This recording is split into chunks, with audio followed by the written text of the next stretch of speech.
భీమశంకరం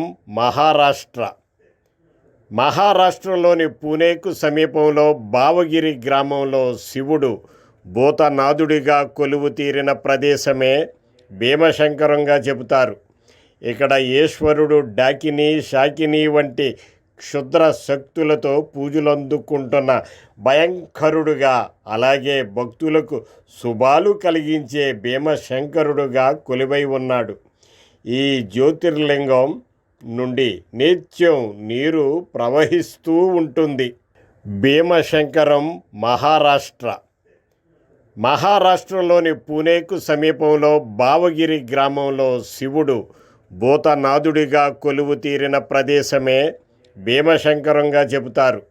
ఇక్కడ ఈశ్వరుడు డాకిని, శాకిని వంటి క్షుద్ర శక్తులతో పూజలందుకుంటున్న భయంకరుడుగా, అలాగే భక్తులకు శుభాలు కలిగించే భీమశంకరుడుగా కొలువై ఉన్నాడు.